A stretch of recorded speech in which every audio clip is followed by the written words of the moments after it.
There's still people who think that it's not real, or that it's not that bad.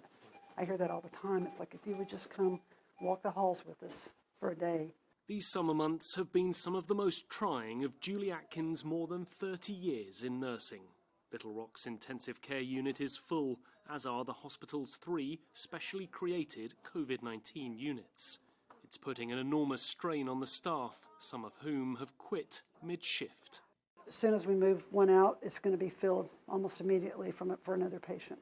And so we have people going above and beyond, but they are exhausted, just exhausted. The hospital has got space to create more COVID-19 wards, but not the nurses to staff them. Even several rounds of pay raises have had limited effect. There comes to a point, though, where no amount of money, when you're that exhausted and that spent, you have nothing to give when you go home. That exhaustion is compounded by frustration, since many patients needing medical help have shunned getting inoculated. As of this morning, every single one of the almost 70 beds here on the ICU were filled.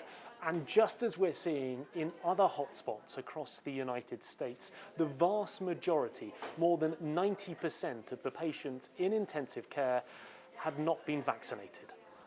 A few weeks ago, the hospital was about to shut its testing site since few people were coming in.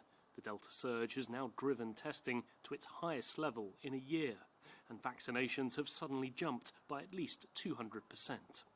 I think part of it is fear. I think part of it is knowledge that their friends or their family members have developed COVID or ended up in the hospital, and that's a powerful motivator. But the majority of the state is still refusing to get vaccinated. We're battling the misinformation, and we're battling each other when we should be fighting together against the virus. The virus should be the problem. Now it seems that the willingness to get vaccinated segregates with how you vote, and that's something I just don't understand.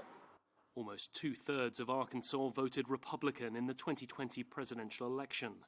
Almost 2/3 of those in the state remain unvaccinated. It's very frustrating, to be honest with you. It's very frustrating. Many of us feel, myself included, that this didn't have to happen with the vaccine available. And so that makes it hard.